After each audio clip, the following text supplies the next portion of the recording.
At this point, we're going to have a research panel of speakers. So I will introduce the speakers and then have them come up. They are going to be talking about 20 minutes, and then we'll be doing a moderated session of questions at the end. On your table, you should also have index cards in which you can write questions for our speakers for our discussion at the end.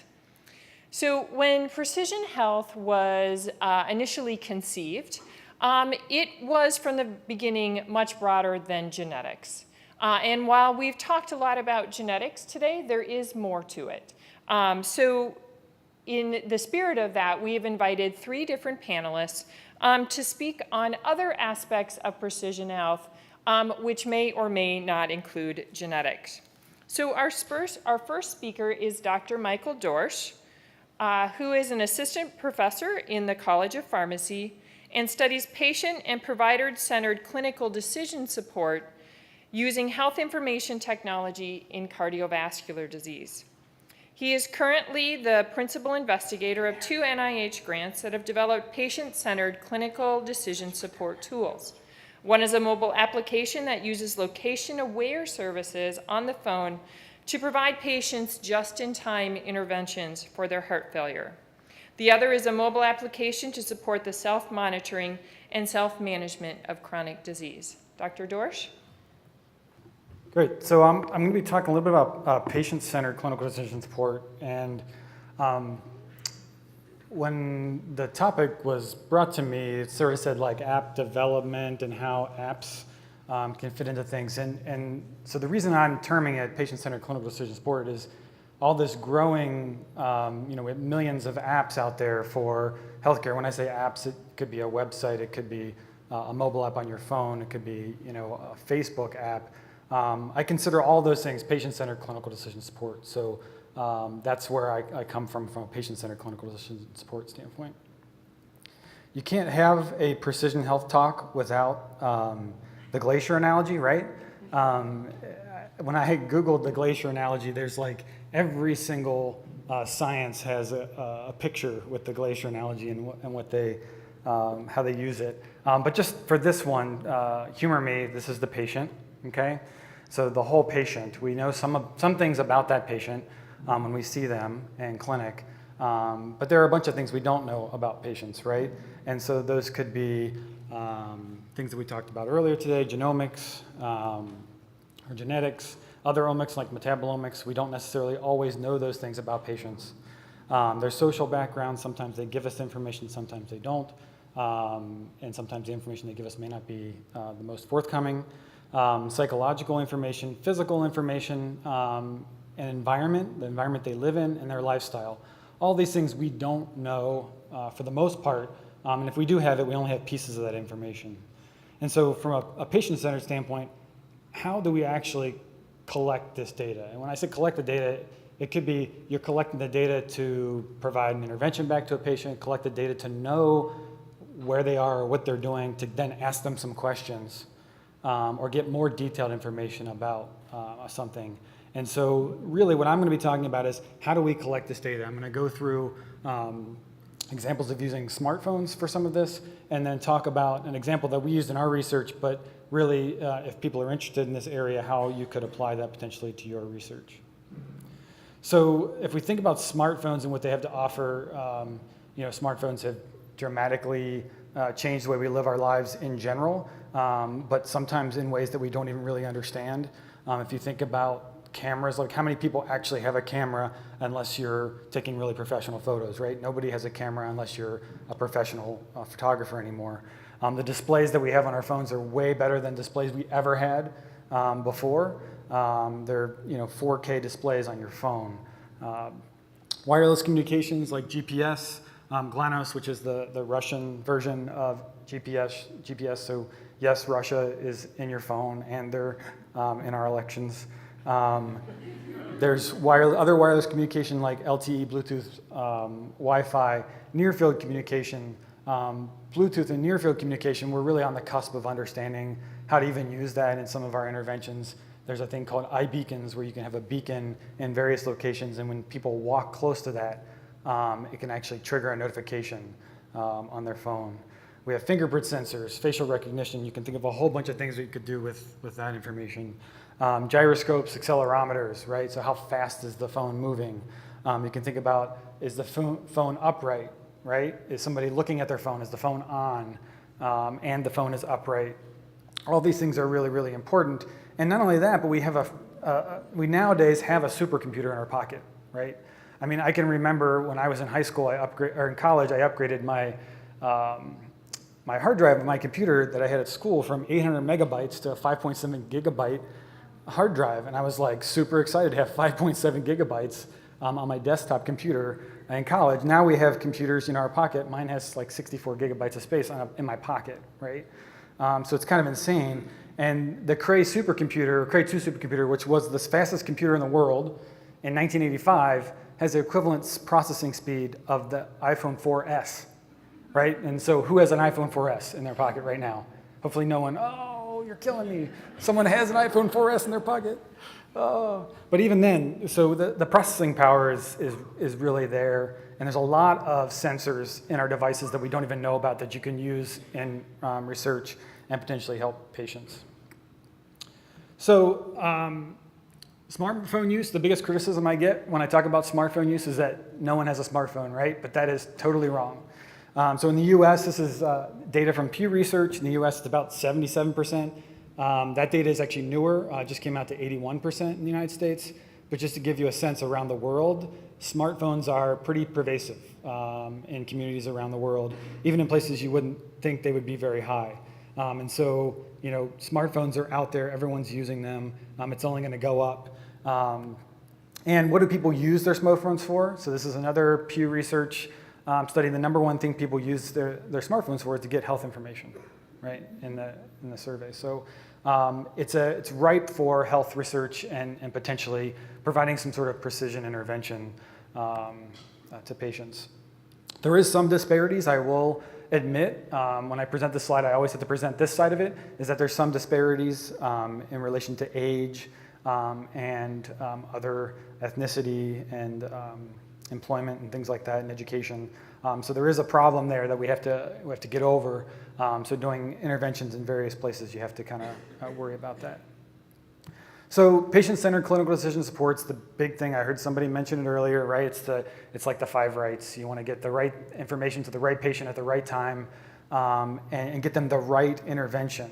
And so that's what I'm going to be talking about. The next few slides, I'm giving you an example of our research, but when I'm presenting it, I don't want you to think about my research, but think about like how this could apply to your research, and hopefully throughout that I'll give you some tidbits about how it could apply to other places. So my example that I'm going to talk about is sodium intake in hypertensive patients. So I don't know if you know this, but sodium is like really bad for you. And in the United States, like everyone has sodium in every meal, and it's so much sodium that the recommendations here, so the black line is the recommendation, right? 2,300 milligrams is recommended, less than that a day. 1,500 is if you have certain diseases, you should be under 1,500 milligrams. And you can see the normal distribution of the United States based on NHANES data, which is a nationally representative sample, and we're way above that, right? So the median is somewhere around 3,000, 3,500, somewhere around there. And why is it a problem? It's because most of our food is processed food, and we get most of our food at restaurants and grocery stores. And the number one preservative that's put into foods at grocery stores to keep food longer is sodium, right? And so that's a problem. And when you think about the United States, over half of Americans consume restaurant meals, about 1 to 3 restaurant meals a week. 23%, it's greater than 4, greater than or equal to 4 restaurant meals a week. And so if you're eating in places that have high sodium content foods, because they have to preserve the foods to keep them longer to save money, that it's a problem. So 77% of all our food intake comes from processed and restaurant foods. And just to give you some really nice examples of that, so an average meal at Chili's, this is a meal. The average meal is 2,500. So you're already over the daily intake just by going out and eating an average meal at Chili's.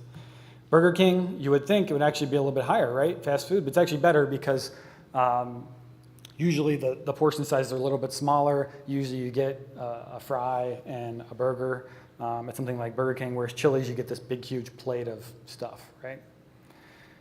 Panera actually is a little bit better than at Chili's, but still 1,000 milligrams. And then Subway, depending on what you get, whenever I present the Subway data, everybody always says, well, I get the veggie sub at Subway and I'm fine. Well, depends on what you put on there, right? So if you put pickles on there, that's a huge amount of sodium. So it could be an issue. All right, so some data about sodium intake that probably everybody has heard. This is a great paper from the UK, where they actually did a population health intervention where they lowered the sodium or salt intake of the foods that they had offered in their country. And you see this really nice reduction in ischemic heart disease and stroke, along with a reduction in blood pressure and sodium intake. So we know that more salt leads to higher blood pressure and leads to excess cardiovascular events. This is another meta-analysis of greater than 2,300 milligrams per day. If you lose that cutoff, you see an excess of cardiovascular disease, incident cardiovascular disease. So it's a huge problem. So we came up with an intervention that we have studied in a pilot study where we used mobile application and we actually used the sensors on the phone to provide contextual alerts at restaurants and grocery stores. At restaurants, they get low sodium alternatives for that restaurant. And then at grocery stores, they can scan foods, and I'll show you some examples where they can actually see the sodium content of the food that they scan, and it gives them alternatives that are lower sodium in that food class. We also had another part of the intervention where they did a sodium screener, which they could tell the high sodium foods that they eat. They picked, out of the top 5, they picked alternatives to those foods, and then said where they ate those. And so that when they went to those places, we actually provided them with that information like, hey, you said you ate this here. Here are the alternatives you chose for yourself. So a little bit of a personalization there. So how do we do this? We get nutrition data that's publicly available. There's multiple sources for nutrition data. If you want to know which one we use, we can talk about it as Nutritionix, but there's more than one option, and each one of them provides a little bit different nutrition data, but in general, you get a lot of information. Then we have to look at their location pattern data. We use the service for that as well, where it's an algorithm that works in the background, and then we provide them with those adaptive interventions at restaurants and grocery stores. Background of the nutrition data, the source we used had over 790 restaurants, and when that's 790 restaurants, that's one Chili's is one of 790, then there are thousands of Chili's, right, throughout the United States. So they have over 140 or 150,000 restaurant items in their database, 600,000 grocery items that's updated all the time. They cover 92% of grocery items in the United States and Canada. And if you go to Google and you search something that's a food, on the right uses the same one that we use, Nutritionix. You'll see the content of that food come up on the right in the Google search. The location, we actually use a company that does, what it does is you put some code in your app and it monitors the signaling on and off patterns of the phone, okay? So you can imagine, you get up in the morning, right? You're on your Wi-Fi in your house. You go, like I do, and get the kids ready, and then you go out in your car. You go onto Bluetooth, right? Because you're connected to your car, or at least I am connected to my car, so I can listen to my music or catch a phone call while I'm in the car. And so Bluetooth is now on. When I leave my house, the Wi-Fi from my house is now off, right? I get to work, I get out of my car, my Bluetooth is off. Then I'm on Wi-Fi that is Michigan Wireless, right? So there's these patterns that you can tell over time. And if you layer location data on top of those patterns, you can actually use less location data, which decreases battery usage of the device. And so basically this company creates these algorithms that can predict events for people because of all the on and off of your phone. And then when they have those events, it can tell our app and we can provide a contextual intervention right at the time when they're at a grocery store or a restaurant at their house. So just to give you an example of what this sort of looks like, there's a McDonald's. Here's a person going to McDonald's and they want to know what to eat at that McDonald's. We sort of put this kind of a fence, and there's a term called geofencing, which is sort of what we use here for some of the interventions. There's a fence around there that's a perimeter, that's a geographic perimeter that's put around a place. We provide them with that intervention. You know, don't worry, you can eat out and still watch your sodium. And then when they tap on that intervention, it goes right into our app. And in the app, they can see some alternatives for that place. That's actually for that restaurant that they're in. or they can search the menu by tapping in the middle and see the actual menu and go through it. In addition to contextualizing the intervention, we've actually also personalized the intervention to the patient. So if they have high fives in that location or no high fives in that location, we've personalized the messaging. And also if they are confident in following a low sodium, the message itself is a little bit different, whether they're a confident patient or a non-confident patient. And then when they go to grocery stores and they scan an item, it tells them the serving size. So on the right here, you can kind of see, on the left you can see a good one, on the right you can see a bad one. This is an actual one where someone searched tomato soup. It would show you that, but then it would also show you some tomato soups that are better to choose from. Okay. We did a study, and it was right around 50 patients, where we looked at sodium intake in these people over time and looked at blood pressure, since blood pressure and sodium kind of go hand in hand. Most of the patients were very similar between the groups. The sodium content, you can see we measured sodium content in a bunch of different ways by urinary sodium, which in general you can't fake. So you take in a milligram of sodium, in general you pee that milligram of sodium out.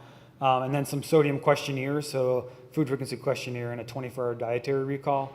And then this is a sodium screener, which was used, which kind of looks at how much sodium containing foods are in their diet. And when we saw over time is that in the blue is the no-app group, and this is a change from baseline to 8 weeks with our intervention versus people that receive the app, and we see a reduction in the urinary sodium, which is something they can't necessarily fake, so a more subjective versus objective measure, and then the food frequency questionnaire and 24-hour dietary recall, all showing very similar results. Probably discordance in the results from something that we measured versus something they tell us maybe a difference in their perception because they knew they were getting the app. So the people in the no app group were not getting anything. And then the other thing that we measured was blood pressure, and we were actually quite shocked at the difference in blood pressure over time in the people that received the app versus no app. And so we're really interested in studying this more in a larger population as we saw a reduction in blood pressure over time. And by the end, it was around 7 millimeters of mercury. So rather large difference, more than you would expect. So a little bit interesting there. And so just to conclude my section, using mobile apps and smartphones really can take advantage of the capabilities of the phone. You can really get detailed information about what a patient is doing.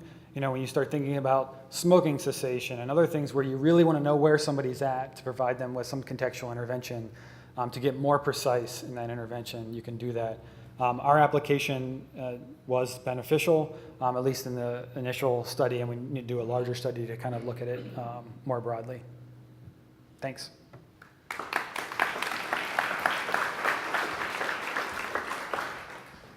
Thank you, Dr. Dorsch. So our next speaker is Dr. Mariel Lavieri, who is an associate professor in the Department of Industrial and Operations Engineering at the University of Michigan. Her research focuses on medical decision-making and in particular on determining optimal screening, monitoring, and treatment by modeling the disease progression. She's also developed models for health workforce planning, which takes into account training requirements, workforce attrition, capacity planning, promotion, rules, and learning. Dr. Lavieri. Good morning, everybody. Yes, my name is Mariel Lavieri, and I'm really happy to be here today. When I was invited here, I wasn't sure what the audience would be, so I prepared a mishmash of different information to tell you a little bit about my work, but also to think about potential collaborations in the future. I would say my title has 3 sentences, and each of those sentences is related to some of the stuff I will be talking about today. I will tell you a little bit about what operations research is about. How many of you know what operations research is? So it's good I had a few slides on that. I will also, I will actually start by talking about chronic conditions. How many of you work on chronic conditions? And many more, right? So I will just tell you why I work on that area as part of my desire to work on medical decision making. And finally, I will give you an example. I went back and forth about which example to give, and at the end I decided to talk about glaucoma. So the work I'm talking about today has been funded by NSF, NIH, and the Glaucoma Research Foundation.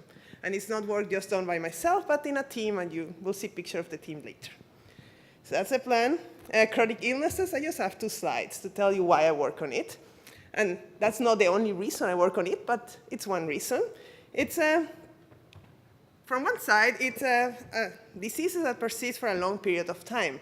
A lot of my work deals with the idea of sequential decision-making, and as such, having long periods of time where decisions are made it an ideal scenario for me to work on, but it also affects quite a large population. Depending on where you look for, so don't just quote me on those numbers, but a lot of people suffer from chronic illnesses. Regardless of the country you talk about, you will hear that chronic illnesses is affecting quite a bit of people. It's a costly disease, so when we talk in the US, it's costly, but when we talk outside of the US, it's also, it has its big implications. And there are many chronic illnesses. Today I will be talking about something a little bit different, the eye diseases, but in reality, there are quite a few chronic illnesses that one works on. This is a slide I like to look at when thinking about how the chronic illnesses diseases have changed over time. And it used to be that deaths due to chronic illnesses didn't represent a big chunk of it. There were other reasons why people died. But nowadays, chronic diseases represent quite a big portion of the reason why our population dies. So that gave me the idea of, well, can we do something about it? Finally, my last part of the introduction is whenever you can count. Anybody knows who Francis Galton was? Yes, so some people have statisticians, I guess. But he did quite a bit of interesting research. Correlation comes from him, regression analysis and part of it. So big guy in the realm of statistics, but the idea is that chronic illnesses represent a big challenge to our population, and one of the ideas there is that counting may help. Now, the way we count in operations research is, so I will start first by introducing the field of operations research, and then I will tell you an example and finish with some remarks. So, operations research. Since I only saw a few hands up, I figure I would have 2 slides introducing this. I usually use it when I introduce operations research to clinicians. So this is what it may be basic to some of you, but it's also a good way of thinking about it. And there are many definitions about operations research, but the whole idea is a systematic way of thinking. So you have a problem and you want to think about it. It's a way of thinking of the problem and making decisions. The key about operations research, to me, is that it helps you analyze tough decisions. If the decision is obvious, if what you want to do to the patient is obvious, you don't need operations research. You can do it yourself. So the idea is, if you have many options and you are not sure which may be the best option for the patient, that's one way in which operations research could be of help. So analyzing tough decisions, it gives you sort of a framework to come up with what information is needed and how to use that information to guide decision-making. There are many tools that are associated with operations research, and I can say I'm not an expert on all those tools. We have different people in industrial engineering that work on different areas within operations research. But whenever you see things like simulation or linear programming or probability modeling related to decision-making, or forecasting or dynamic programming, those may be keywords that may lead to you to think, hey, this person is also talking about operations research. Finally, the last slide, the last bullet I have in regards to the field is the idea of decision support. So the idea there is that once you come up with models, the models can be used to create decision support systems that may also help think about, well, what would happen if you did something different, what-if analysis. It also helps you optimize performance. By the way, operations research, at first, that word or the thinking about operations research mostly came out of the war. At the time, people were not thinking about operations research within precision health. They were thinking about the war. And one of the sample problems they were working on was the idea of what type of convoys, ships to use to go from one part to another. You use a very big ship that would be easy to defend, but it's also very easy to see. A smaller ship can be faster, harder to find, but on the other hand, it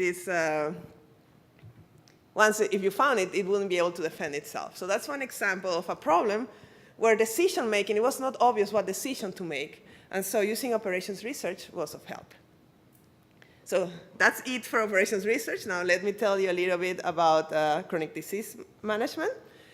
In terms of chronic disease management, different areas that one could work on within operations research. And this is very, very simplified. I saw so many hands raised, and so this, I would admit, it's very, very simple. But there are various areas, and I work in quite a few of them. I decided to talk today about monitoring, but one can work on screening, diagnosis, treatment. A big part, and we heard before on talking about SALT, prevention, risk management. And I would say, when one works as an operation researcher in a field such as precision medicine or medical decision making, one doesn't work on its own. I do math, I love math, but I need people to work with.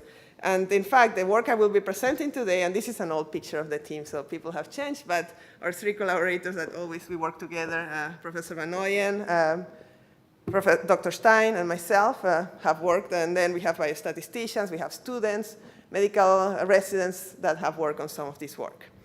So just saying, I'm here talking today, but I'm not the only person that works on this. We are a team. So now I have an example of this type of work.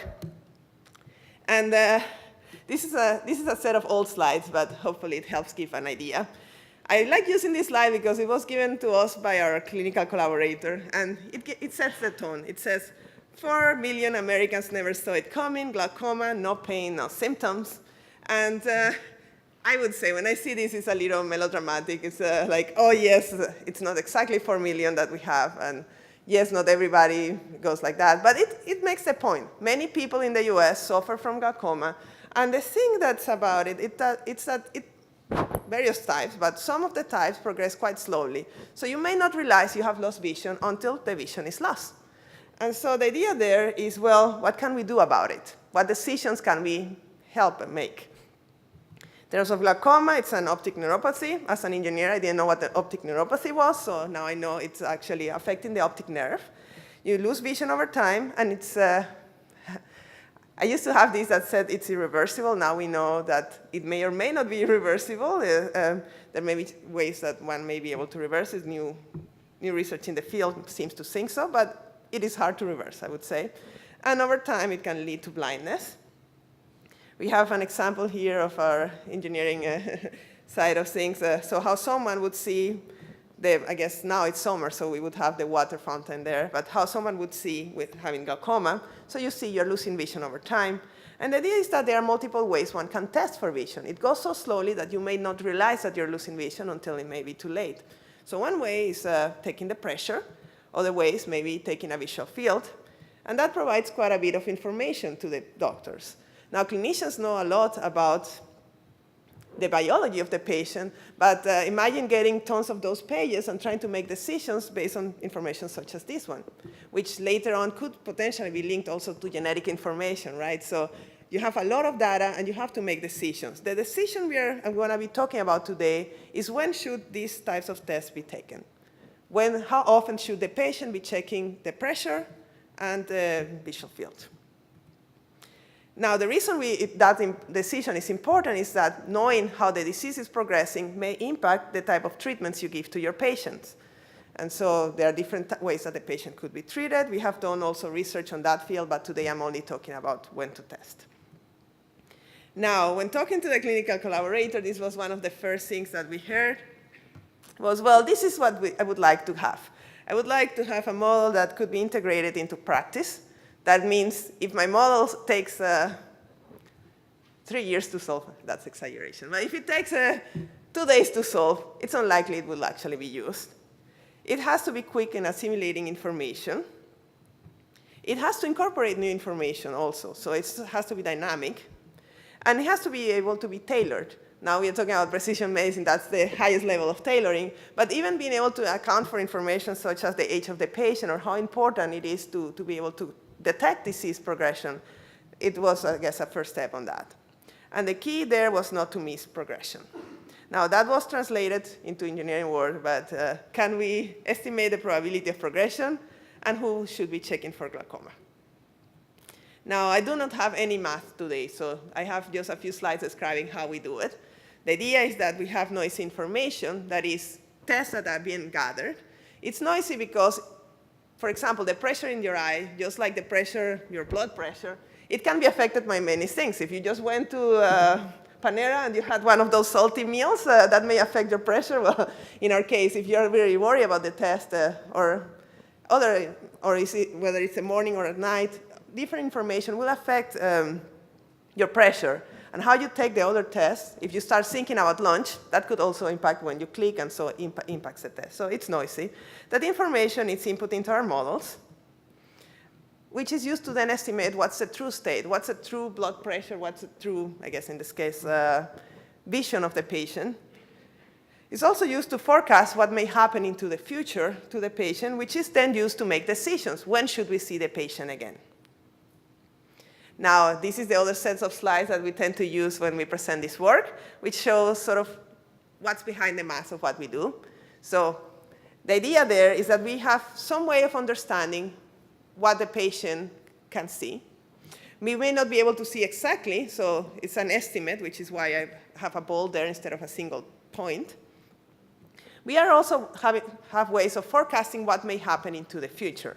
And the idea there is that if we are sufficiently confident that the patient has not lost much vision, the patient does not need to be brought back to the clinic. So we do forecasts, and as long as it's in the area where we think we are sufficiently confident the patient can see, no need to bring. As soon as you cross and you see that, hey, I'm not sufficiently confident the patient cannot see, that's the point we would start bringing patients into the clinic. So that's the idea behind our algorithm. The math that goes behind it is, again, to be able to solve things like this quickly. We may not want to be capturing everything. We maybe want to capture just the worst point, so the point of maximal progression. So we have techniques that help us be able to solve these types of problems. But the whole idea behind it is, let's not waste the resources. Let's bring the patients when the patients really need it. But then when they need it, let's use those resources wisely. This is the first time we actually did it. Nowadays, we have done thousands of patients, both in the US and actually Japan, and hoping to get some from the UK, we'll see. But the first time we did it was just 2 clinical trials, beautiful data.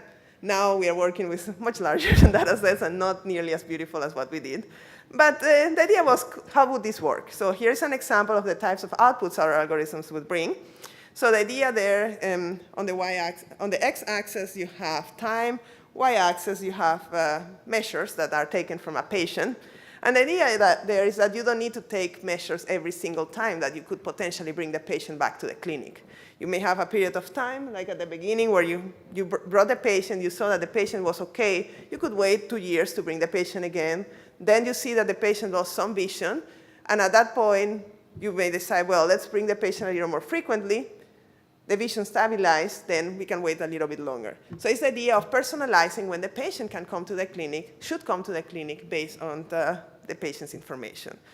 This one it's a little misleading because it's on a population basis and not patient basis, but, so I'm making the point here, but on the x-axis, I have something that indicates how frequently we see the patient or number of tests. So more tests means more frequently, less tests means less frequently. And on the y-axis, I have measures of performance. A lot of stuff that we do in operations research is say, well, do our algorithms work better than current practice, and by how much? So we usually have to measure it some way or other, so that's why we had something like that. But the key idea there is that with the same number of tests, so the one I'm showing, I think it's every year. So we could capture more patients at the time that they lose vision, or we could have less tests and capture the same number of patients. Or on the other hand, you could detect things earlier with the same number of tests. So again, this is misleading because it's just a population. So what happened after doing this has been a lot of patient by patient and patient types, see for which patients things work, for which patient it doesn't, what types of algorithms we would need, how to tailor them to the different populations. We have also, I have one last slide here. This is the future, or hope for the future, is translating into practice. It's still a big, big, big work in progress. So it's not there yet, but we're hoping for a tool such as this one where, again, there is a lot of math that goes behind it, but it's also, the math has been something that clinicians understand and clinicians can use. So something like this where we have different ways of inputting information and has our forecast, but it also has some suggestion on when the patient should come.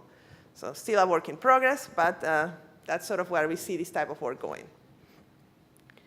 So finally, I want to mention that while I talked about monitoring as an example, we do work on many other areas. So treatments, ideas of when to treat. I actually have a student now working on how genetics may impact the types of treatments that you do to the patient, and also how, whether to capture genetic information is needed based on whether it will impact the treatments you give. That is, if you would give the same type of treatments regardless of what you could gain from genetics, then maybe getting that genetic information is not useful. But for other patients, it may be useful. So that's an example of how now we are moving a little bit more towards that precision health domain. Some of the lessons I've learned, one of the things is it's taken time to define the problem. I mean, the problem I'm talking about today, it's something we have been working on for about, I'm losing track of time, but 6, 7 years, maybe more. And it's taken time to do the defining, not just, defining, understanding the problem. Also, collaborators are key. So we don't work on our own. In engineering, we love to work with people, and not just as clinicians, but also from other fields of engineering. Computer science is one where we have had quite a bit of collaborations, electrical engineering. So collaborations are key, I would say. And also the fact that to us, even though it's real world problems, they are still interesting to us to work on. They have technical difficulties. For example, the idea of being able to solve things in a fast way, because otherwise it wouldn't be used, which poses a challenge for us. Making the work accessible, you saw the slide with our hope for a tool. It is still a working process, but making it accessible has been key. And many times they see our work as a magic box. But so I like this quote that says, if a magic box predicts accurately under rigorous testing on new patients, who care how the prediction is actually made? I would say that in reality, more and more I see clinicians wanting to know how the things work, and being able to make it accessible is key. But something I never thought when I was a student is the rigorous testing of the tools. Many times I would think, oh, I publish a paper and that's going to be it. The paper gets published in a great journal, I can move on to the next thing. And something we have realized with this work is how much work we have to do to actually test it. Does it work on different types of populations? Does it work on different, on the different settings? Before something like this is brought into practice, we have to be pretty sure we are not going to make someone blind, right? And that's something that, as an academic, has been sort of trying to balance those two things. Publishing and getting new ideas for our students, but on the other hand, getting stuff that actually could be useful and make an impact in practice. And so I will finish by saying that model validation and clinical studies have taken a bit of time, but hopefully this will be useful in the future. So thank you.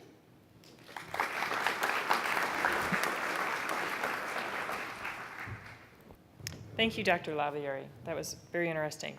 Reminder that you do have question cards on your table, so if you have questions for any of our speakers during our panel afterwards, hold those up and we will come by and collect them for that part of the session. Our last panel member is Dr. Srijan Sen, who is the Francis and Kenneth Eisenberg Professor of Depression and Neurosciences, as well as the Associate Chair for Research and Faculty Development in the Department of Psychiatry here at Michigan Medicine. Dr. Sen's innovative study called the Intern Health Study is a longitudinal cohort study that has assessed stress and mood in medical interns, which has now enrolled over 3,000 participants from more than 80 different institutions each year. In addition to understanding physician depression, he's used this cohort study to look at physician training as a model to better understand how stress leads to depression. He is published in JAMA and is currently leading the new Precision Health use case on mental health, as well as serving as the co-director of the Mental Health Biobank within the Depression Center. Dr. Sen. Oh. Thanks, Vicki, and thanks for inviting me to talk. Appreciate it. I'm excited to be part of the panel with these guys, and I'm going to build off what Michael says and talk a little bit about wearables, and but focus on mental health and how this precision approach that we've all been talking about might be really exciting and particularly effective in mental health. And I'll focus, like Vicki mentioned, on some of our work from the Intern Health Study with a focus on depression. So depression is the most common mental health problem because it affects so many of us, probably 8-10% of us at some point of our lives, and it affects us so early. It's the leading cause of disability in the world and the United States. Affecting hundreds of millions of people around the world. This is adapted from my colleague Amy Bonnert and Mark Ilgen's New England Journal paper earlier this year. What I want to point out is essentially for most of our leading causes of death in the United States, we're making good progress. You're less likely to die of HIV or cancer than you were at any given age. At the turn of the century, the glaring exceptions are mental health issues, are unintentional overdoses driven a lot by opioids, but also by mental health problems like depression and suicide, which has been going up steadily. Depression, which is driving that, has gone up about 33% in the last 5-10 years. So it's a complex set of reasons why we're not making progress and maybe moving backwards. But I think one of the major drivers is the data that we have to work with in mental health, and particularly in depression, is really bad compared to most other parts of medicine and science. Our data is inaccurate and of low quality, and I'll go through some of the problems with the data and how a precision approach and what we're doing in the intern study might help around that. We haven't really, from a clinical research perspective, our first-line treatments in terms of psychotherapy and medications are essentially the same as they were 40 years ago, and our approach to patients are pretty similar. We usually don't get to patients until the end stage of disease when they're really sick, and we use a sort of trial and error approach. There's probably 12 to 14 treatments for depression that all kind of work for half the people, and we randomly cycle through them until we find one that works, and that's not a very precise approach. So one of the problems with the data, so from a biological genomic perspective, the phenotype we often use is, has this person ever had an episode of depression? And we usually interview someone and try to assess if they've had an episode of depression before. And it turns out we can't do that very accurately. So this is from a longitudinal cohort study where every 20 years or so they asked people if they had an episode of depression and tried to ascertain that. And the sort of lower line is the number of people at each assessment who reported that they'd been depressed. And the upper line is that those people plus people in previous waves who'd reported an episode of depression. And the main point is that by the end of by the fourth wave, 3/4 of people who'd previously reported an episode of depression had forgotten about it. And now we're classified as never having been depressed. So you can kind of see that if that's your outcome measure, it's going to cause a lot of error, and it's going to be really hard to find effect. This is a ridiculous slide, but essentially showing all the different pathways to getting depressed. And you could see there's, this isn't comprehensive, but there's sort of innumerable ways to go from being born to getting depressed.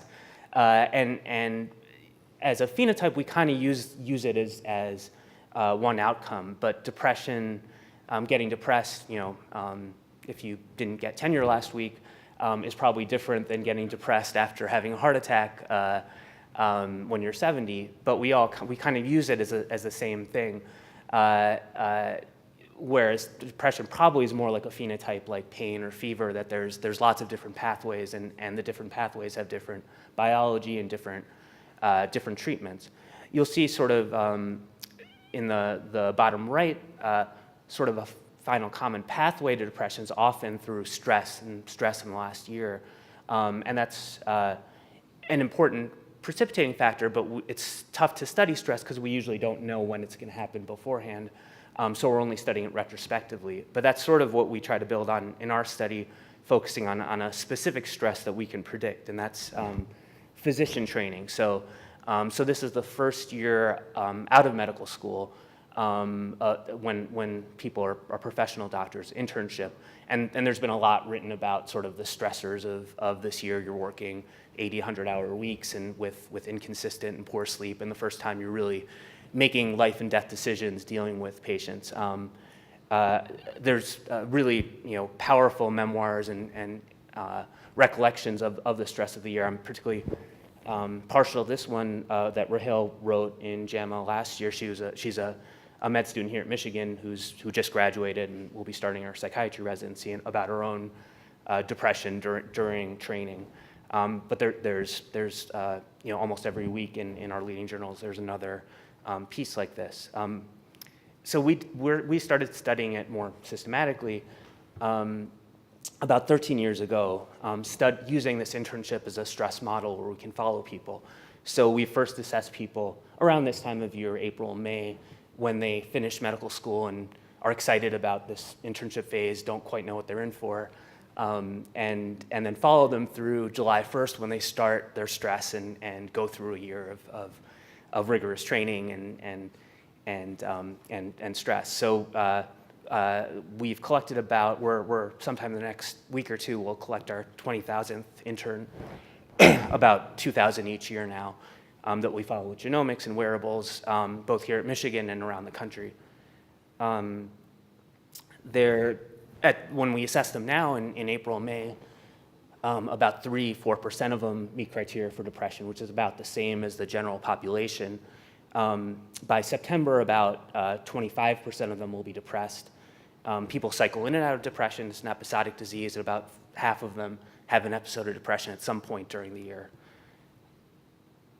And it's not just sort of their sort of reports on these questionnaires. We can sort of see biological effects. Telomeres are the caps at the ends of our chromosomes, and there's been Elizabeth Blackburn won a Nobel Prize sort of showing that they're a cellular marker of aging, and they get shorter at a pretty predictable rate of about 25 base pairs per year as we get older. During internship, it gets telomeres shorten about 150 base pairs, so 6 years worth, and it seems correlated pretty strongly with how many hours you're working. So the people working 80 hours a week have even greater 10, 15-fold attrition of telomeres. So we can see biological consequences of the stress.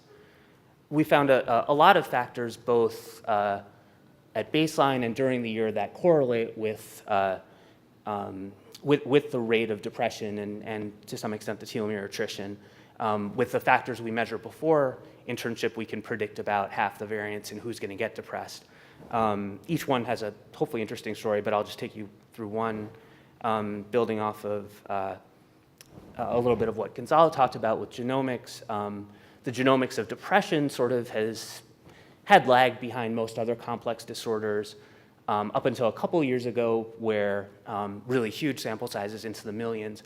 We're starting of genome-wide association studies, we're starting to find hits, and now up to about 120 spots in the genome that definitively associated with depression. And as Gonzalo talked about, you can build sort of polygenic risk scores across the 20 million sites in the genome for a risk for depression. We can apply that to these relatively smaller data sets of 20,000, like the intern study. So this is the sort of genomic risk score for depression on the x-axis, and the proportion of people who actually get depressed on the y. The lower line is at baseline before the internship stress, and there's a significant association, but it's really weak, as you can tell, between the polygenic risk score and depression. But the upper line is during internship, and you can see the association between the risk score and depression is much stronger during internship. So we can see the effect of stress sort of bringing out this the polygenic risk for depression. And you can also see differences across the range of of polygenic risk. So you can see towards the left side of the graph, there's a particularly strong association with really low risk scores and depression, whereas people with very low risk almost never get depressed, even under the stress of internship, whereas that association, the difference between the median person and high polygenic risk score is not nearly as strong. So we can start using these approaches to get a little bit more into the insights of the genomics of depression. But the data we're using so far is still flawed in really important ways. It's still sort of retrospective based on these 3-month or quarterly assessments of mood, and it still has a strong subjective component. So we really do need more precise and real-time data. And as Michael alluded to, the wearables and smartphones have the potential to provide this kind of data in a way that we really haven't ever had before in mental health.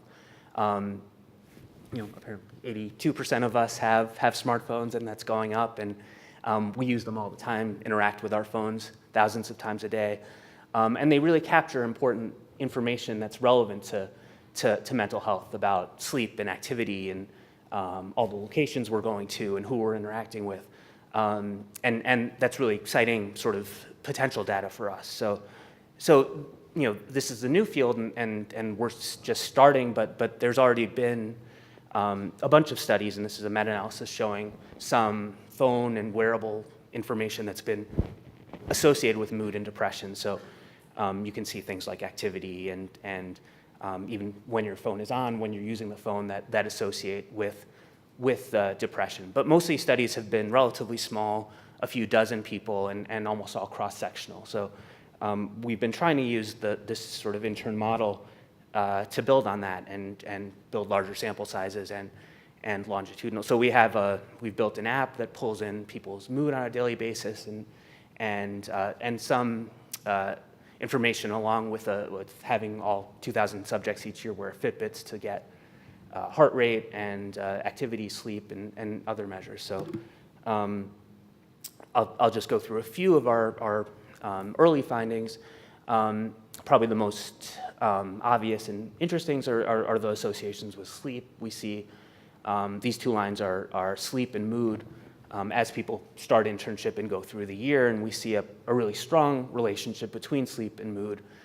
They travel together, but with this sort of daily granular data, we can get at the directional relationships between sleep and mood that in a way that hasn't really been possible before. So we can tell how many hours you slept last night is a really strong predictor of how your mood will be today. Your mood today affects your sleep tonight, but not nearly as strongly.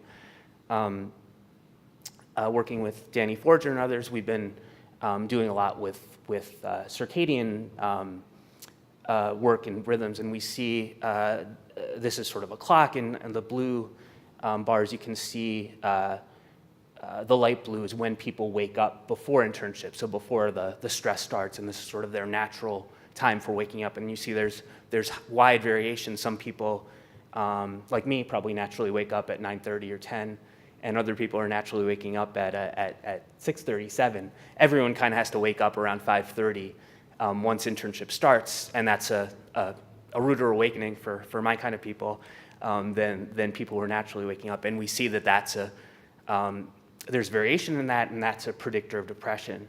And this can kind of give an example of how we might start using these wearables to understand how genomic risk leads to depression. So like everything else, there's a polygenic risk score for chronotype, so for morningness or eveningness, and that's on the x-axis. You can see the people on the left side are natural evening people, and people on the right side are morning people based on their genotype. And you can see that correlates pretty strongly with the number of minutes you have to change your schedule to start internship. And that mediates the relationship between genotype and depression. So this is sort of one pathway where evening people have to change their schedule more, and that decreases their sleep and increases their risk of depression. So we're hoping sort of the wearables provide objective data to do more of this linking in mechanisms that we haven't really had in mental health. We've also been using the wearables and mobile technology to pilot some interventions to help people. Again, sort of like Gonzalo talked about, there's real potential in using this for prevention, and prevention works much better in depression than treatment. This is a Mood Gym, which is a cognitive behavioral therapy app that we trained people on for about 3 hours before internship starts in May or June. And people who went through this got significantly less depressed and suicidal throughout the year, even though it was a relatively minor intervention, than people who were randomized to the control group. And we've been building on that with sort of these micro-randomized trials. Tim Niekamp has a poster about this in more detail, but essentially we've been finding that just giving people information about themselves, in some cases, seems to have a positive effect on their mental health. And this is sort of a dashboard from our study, and then each day people have a 50-50 chance of getting one of these messages about their information or a tip about themselves.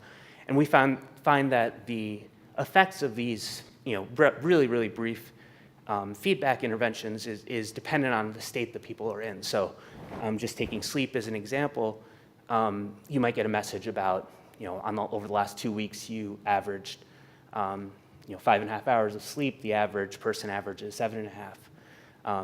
Try to get more sleep. And we find that those sorts of messages are effective and increase people's sleep if they're coming off a poor period of sleep, if over the last week they had 5 or 6 hours of sleep. But we find that when people have good sleep, 8 or 9 hours, the message actually does harm, and people sleep less compared to not getting any messages. So we see the same pattern with activity and mood and other areas. So it speaks to the effectiveness of messages might be more if we can tie it to the state that we're in, and hopefully we can build on that. Sort of all these themes are part of this intern study, but we built them into this precision health, mental health use case that we're just starting with Amy Bonner, targeting a different population, the people who are waiting for mental health care, and we hope to bring in all these streams of data to help inform who might respond to mobile interventions like the ones I talked about and traditional care, in the hopes that we can get around some of the problems that I talked about before. And we'd love to collaborate with all of you and come up with the ideas that we've talked about a little bit more and hope to talk about the rest of the day. So if you have ideas or interest, I'd love to catch up later. So I hope I've run through a lot, but hopefully given you a hint of the promise of these sorts of tools in mental health and why it's particularly exciting to us to apply it here, both for sort of building new prevention tools and understanding who's at risk, and then also hopefully understanding the biology a little bit better of mental health. So thank you, and thanks for listening.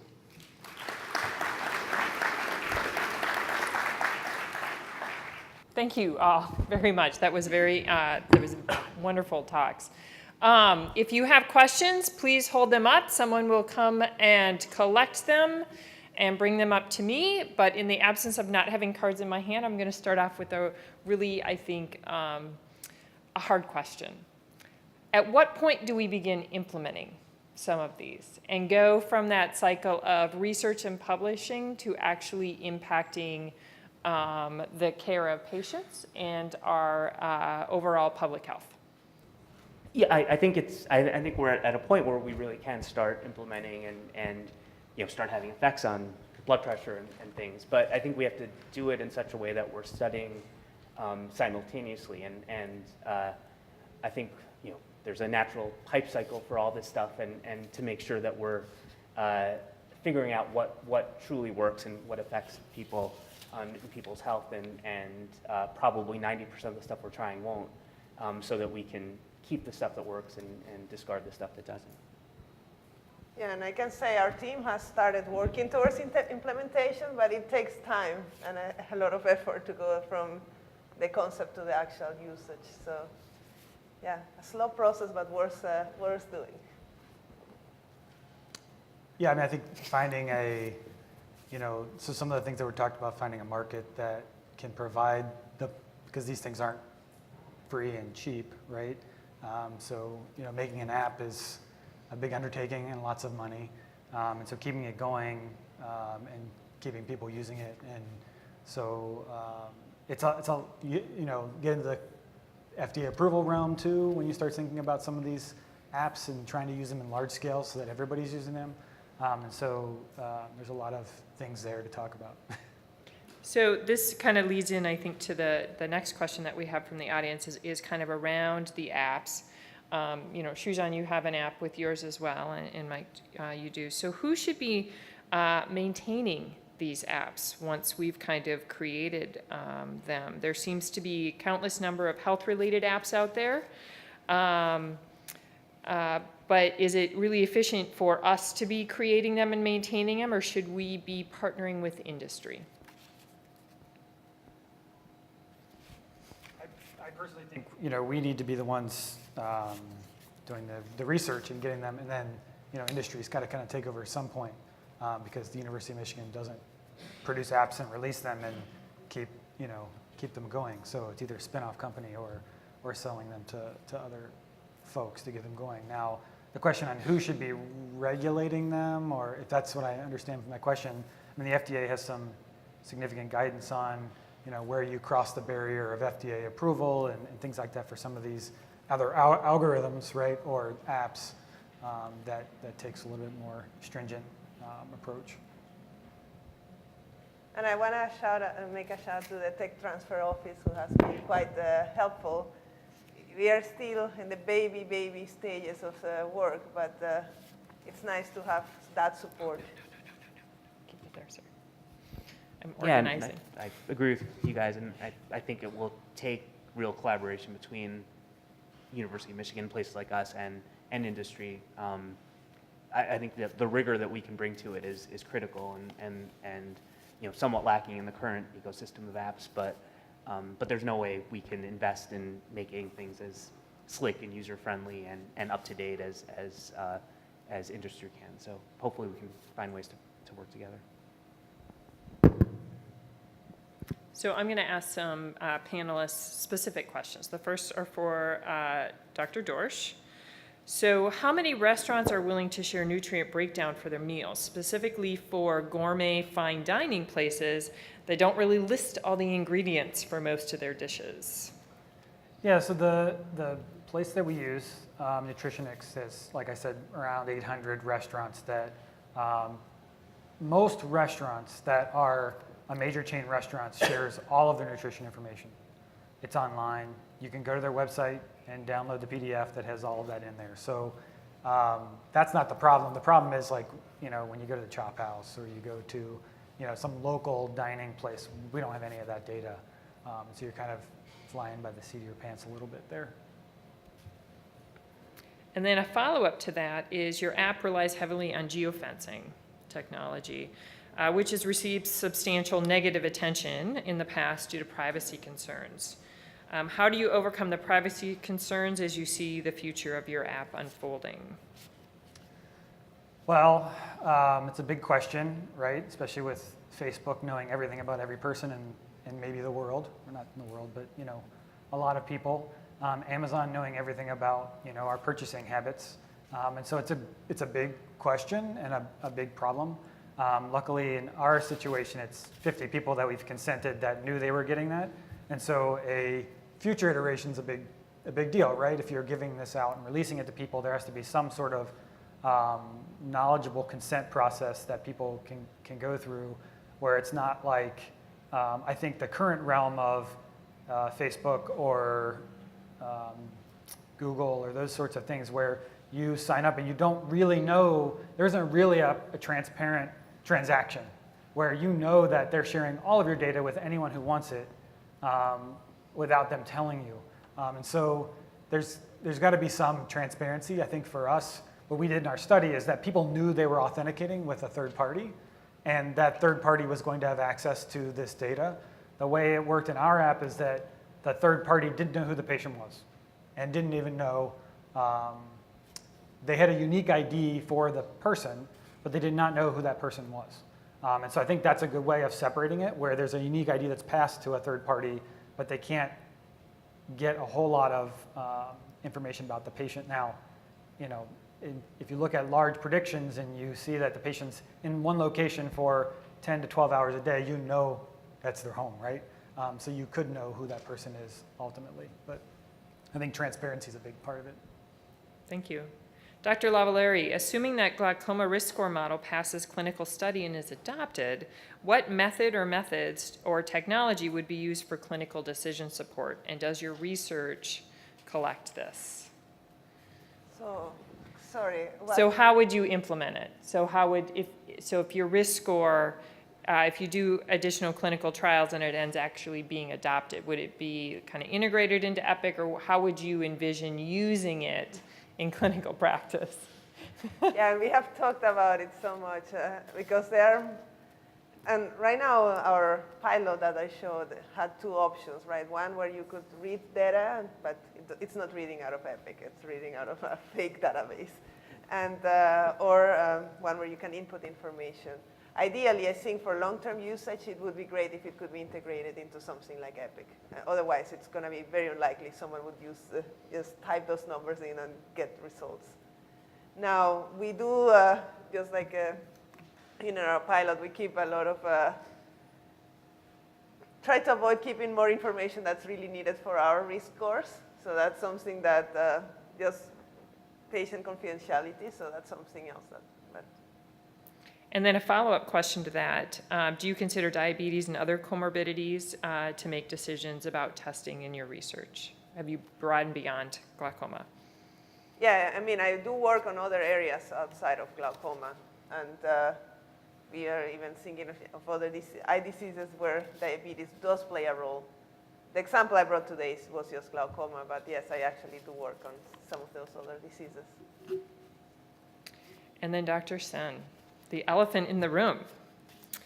The 2011 laws changed regarding the hours that intern residents were allowed to work. Has there been changes to either physician error, physician comorbidities, mortalities? And follow up to that, what's the rationale for subjecting interns to significant stressors, so much so that their mental health is impaired, sorry?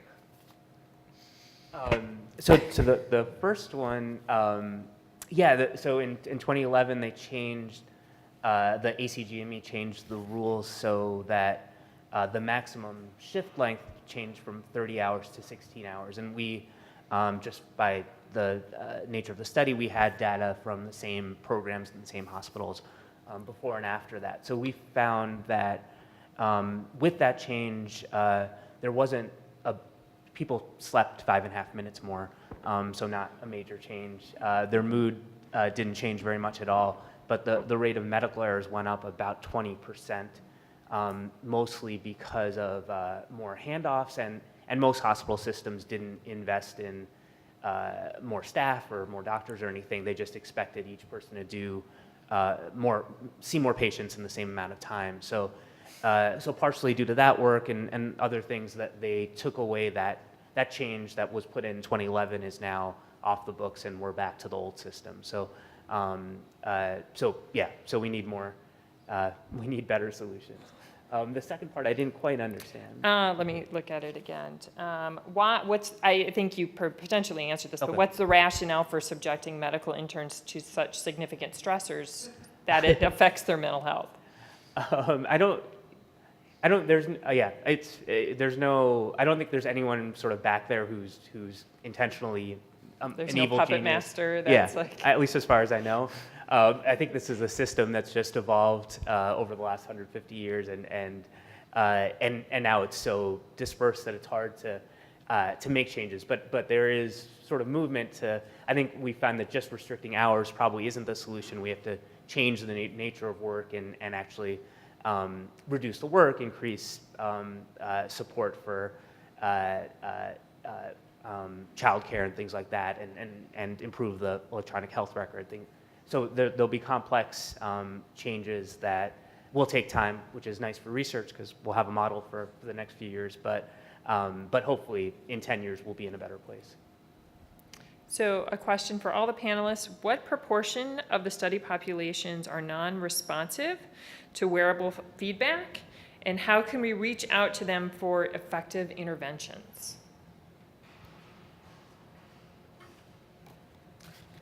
Non-responsive. That's a very general question.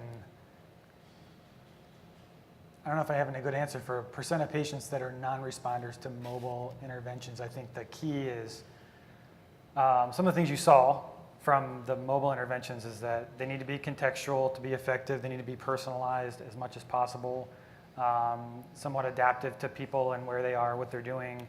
Those types of interventions are way more effective. I think the example you gave was like a perfect one of how an intervention could be detrimental, right? And trying to figure out how to change the intervention to make it not detrimental to patients.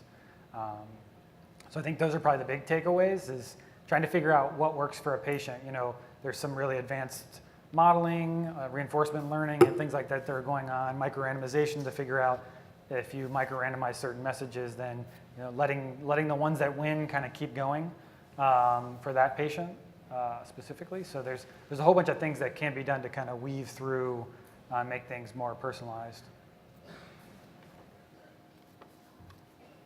Any other comments from the other panelists? It's kind of a big topic. Okay. Let's see. Great questions up here. Trying to figure out what to do. So to all three speakers, which is worse, messy data or missing data? I think a statistician in the room asked that question. Well, I personally prefer message from missing, because we can, after a lot of work, we can understand it, but if it's missing, it's kind of hard to know what it would have been. What is the, so if realizing that we're humans and we all come with a lot of messy data, and you know, as this technology expands, we come with more and more data. How is that impacting the ability to kind of confirm some initial findings that are done with some of the cleaner data, and what sort of delays in implementation do you think that might be involved with? Does that make sense? I mean, I can say we started our work with very clean, beautiful clinical trial. Every 6 months, data is collected, and every single piece of information was double-checked. And now we are working with data that was not collected in that way. And it has taken much, much longer. It's not as fancy as doing, beautiful optimization models, as dealing with such data sets where we get in many different formats and many different, even sometimes it's captured from different machines, so we have to actually know how to translate what a machine would tell you versus another one. So yes, it is a lot of work, but I think it's needed because otherwise things wouldn't go beyond the clinical trial phase, right? Okay. Yeah, and I think translating from sort of our specialized or clean populations to the broader population is a real challenge, and that the patterns of missing data are different, and some of the the reinforcement learning patterns that come up in one population don't always translate. So I think being cognizant of that and taking that slows down implementation, but is a critical step that we need to make. So is there, as an end user or a patient, how does one really assess which of the apps that are out there are reliable, given that there are many that pop up when you go looking?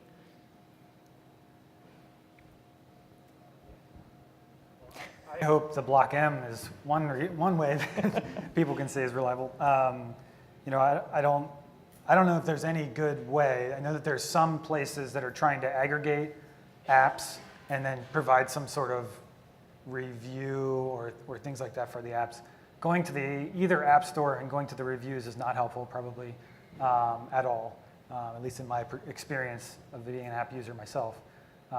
So I think there's some people that have called for should the FDA be approving apps and actually approving them for this can be used in medical care. So I think we'll get there someday, or there'll be some version of that someday that you'll know. Do you foresee physicians prescribing apps? And if so, would there be any liability associated with that? And should insurance pay for them? This audience is not being nice to you today. These are hard questions. I think, yeah, those are really hard questions. I don't think we have great answers. But I think we need to do better in sort of, and physicians could be one sort of gatekeeper in at least sorting out the apps that have poor evidence. I think one of the sort of promises and exciting things about these sorts of interventions is that it isn't going to be one size fits all, and we're going to have data.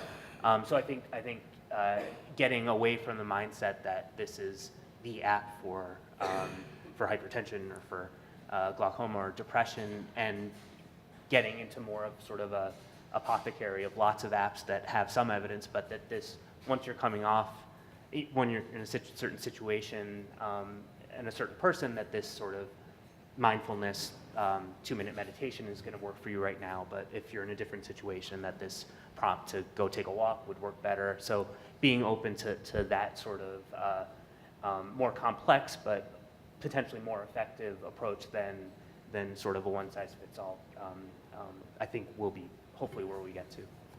And I think maybe, you know, when you think about long-term goals, one of the things we think about is like how do we get to the point where providers can actually prescribe apps, right? And is there an intermediate step to that? And there's currently ways you can build on top of EHRs that is a little bit agnostic to EHRs, where you can have apps within EHRs and that could potentially link them to mobile apps in a way. So I think there might be an intermediate step before we have things where you could have apps that are EHR apps that if you pressured, health systems could download and put them in their system. That could link with, and that might be the way to get to the apps that are, the mobile apps that might be better. Is if there's an EHR app that goes with the mobile app, that might be a way to say, oh, this app's a little bit better because they've done more technical work to make sure that it's better. And I would say when a patient is discharged from a surgery, it's sent home with a pamphlet of what to do, right? Or some information about what you do and how do you follow up at home. And so the difference between that and having an app for that, for example, is not that big. Yes, there is a difference. There is an app that would be given, but like you were saying, it can be a gradual system. You don't have to say, follow this app and only this app, but here is another piece of information you can use for, and in this case, follow up after you leave from a surgery. So. I think we have a comment from the audience too, Dr. McGinnis. Yeah, thank you very much. Firstly, I want to just thank the panel for just wonderful presentations. And in terms of apps that are prescribed, I recently learned about Reset and Resetto and heard a presentation at the APA as to how they do it. And so I'm curious to know, I have really no knowledge as to how, if anybody's had any experience using these prescribed apps, but apparently it's an FDA approved, and there's a way for a physician to prescribe it, and they have a billing code and everything for it to be billed. So I'm curious if anybody knows about that. And the second comment was that, I just learned that, or saw that the UN had identified burnout as a bona fide, if you will, diagnostic category for ICD-10. So that is something I think that will be very interesting for us to look at, and particularly in the Srijan and the physician cohort. So very exciting. So at Resetto, anybody had any knowledge or experience with that? Do you want to talk about what it is? I'm not I know very little about it, up. other than it's some kind of it's a cognitive and behavioral system for substance abuse, and O is for opiates, and Reset is for alcohol abuse, and so it's an adjunct therapy. Sorry? You just tweeted it out? Okay. What does tweeted it out mean?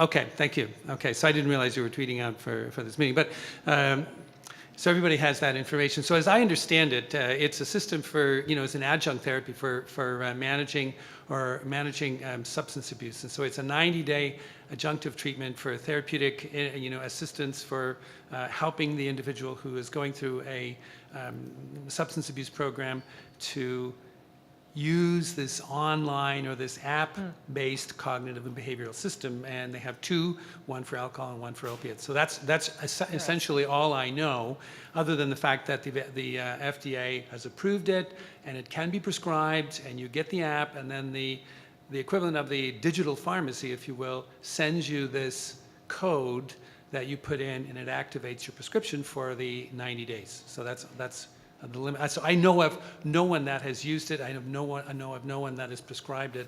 So I'm curious if anybody has anything or knowledge here about it. But Go ahead. That's good to hear. This is the first I'm hearing of it. So, but it in general, I think it's a positive direction, and I think in our field for depression, anxiety, there's pretty good evidence that apps and even apps without therapy support work as well, and some meta-analyses say better than face-to-face therapy and some of our medications, but they are, there's no real clearinghouse to figure out which ones are the best, and they're underutilized partially because there's no, you can't bill for it, and it's outside of the general medical system. So I think that sort of direction could help increase the capacity of mental health care and improve the quality of care. If this particular one is good, I don't know, but yeah. So along the lines of communication, since was never communicated to us that these apps exist, how can we communicate to patients why we use these models, why we use the models that we use, and how those models work?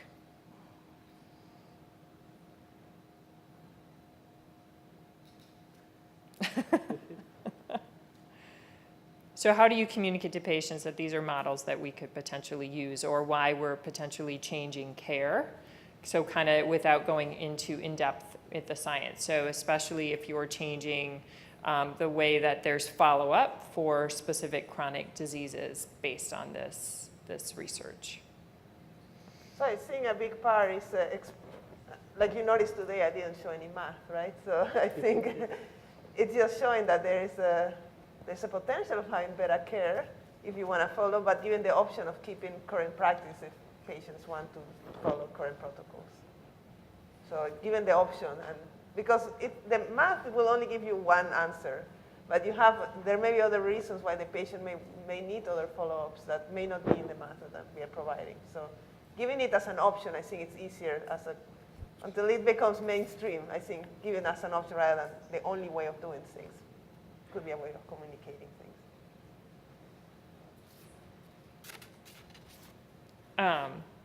Other comments on that question? It's very hard and broad, but yeah. Well, I think that a lot of this is being picked up by patients anyway, outside of the traditional healthcare system, and I think finding a way to not fight against that, but integrate that into our care is a direction we should go. As someone who's wearing a Fitbit, who's now yelling at me because I'm not moving, but what are the future steps to bring precision health-based interventions into the virtual care space as we evolve practice from direct patient contact in the same room into a virtual space? Yeah, I think your Fitbit telling you that it's 10 minutes to the end of the hour and you haven't gotten your 250 steps is part of it. I think in a lot of care we've been restricted to just giving advice on to avoid chilies when you're in your cardiologist's office, and that the effectiveness of that once people are out in Arborland is minimal. So I think having the ability to tell them that in the moment where they're making the decision is amazing, and getting out in the virtual world. And I think, I'm biased, but I think particularly in mental health that when people are experiencing their stress and lives and interpersonal interactions, being able to be there and to help guide people is a remarkable opportunity. We have to figure out how to best do that, but it's really promising. Yeah, I think one of the things that's sort of transforming remote monitoring, so thinking about patients monitoring at home and then that data coming back, is that there's billable codes now for remote monitoring that's available. And there's a big, huge push. The Connected Health Institute is one that or Connected Health Initiative is one that I kind of follow with. But it's basically a group that is a lobbying group for some of these things where they're pushing for more funding for remote monitoring and then actual codes that can be billable codes for providers to actually look at remote monitoring. Some of it's being driven by large companies like Medtronic, Boston Scientific, companies that have these devices that they can implant that can be done that can do that, but others could be wearable devices and things like that could come back. Great. Well, I'm going to end us a little bit early today because, one more question. So this is my question. So this work was all so beautiful, and I do some work with sleep wearables, and I'm very interested in this space. It's incredibly important. The way the framework that most of us do our work is we have an idea, we get some preliminary data, then we write a grant, we do the study. We usually do the study on a pretty shoestring budget, and then we publish the data. And this takes years and years and years. And even despite, like, you guys are a very motivated, successful group that's doing this, but as I can tell, some of the end users who are the clinicians, we still don't even know how to use this stuff. In the sleep field in particular, we've been hemming and hawing about wearables for sleep for years. So while we're sitting in this room and while we're sitting in our professional conferences contemplating about this stuff, you have Amazon Echo, you have Comcast, we have industry, so there's like the bottom up from academics, but then you have the top down from industry. And I was the one that asked the app question too, because we just can't support this pipeline anymore. And the reality is it's gonna come, I feel like, from top down. And just like we got or Epic, and physicians didn't have a whole lot of input into that. For sleep, we have our CPAP download data. We're not getting to provide the input. Like, we're starting to do this work, but we continue to be behind. So how do we reconcile? I mean, industry just does the stuff. They don't do the validation. I mean, I'm pretty sure before we know it, I'm gonna have data filtering in through patients' homes that I have no idea what to make of the data because it hasn't been studied. So how do we reconcile the stuff that comes from industry down through what should be done, which I feel like investigator up or somewhere in the middle? I mean, is anyone looking into ways that this partnership can be better so we can get these things done more efficiently and make sense of this data that inevitably is going to come to us from industry? I think in the cardiology realm that is happening somewhat. I mean, there's big influx in the part of Google that's doing healthcare. The head of that division is a cardiologist. And so there's definitely pervasiveness there. The Apple Heart study that was done from Stanford, had big healthcare partnerships to get that done. So at least in my field, there's a lot of partnerships, but I do see that there are people just kind of dropping things down. Like, so for the industry example in cardiology is these implantable devices that we put into people that monitor some sort of pressure, right? But in order to get them, you have to go to their website, log in, then find the patient in their website, which is not an Epic, right? Get the data, interpret it, then go back to Epic and do all that kind of stuff. So there are examples in my field where there's stuff that's totally out of the realm. But I think that there's a lot of partnerships out there. I mean, maybe it's that in some places there's not partnerships because they're just kind of dropping things down. But I've seen a lot of partnerships with industry to get things done. Yeah, and I think the types of partnerships that you guys are talking about, we really need. I think the amount of data that Fitbit and Apple probably know more about our sleep than it would take 1 million of our small R01s to get there. But I think their mindset is not the sort of rigorous approach that we need. So I think trying to bring our rigor and some of our ideas to that, and I think we're starting both, particularly here in Michigan, but generally to have those partnerships in cardiology, hopefully mental health, and I think the potential is really exciting.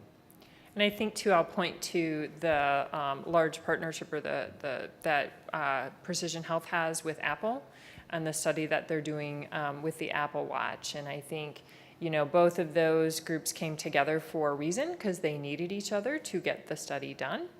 And I think finding and capitalizing on those partnerships will allow us to have a better integration with industry.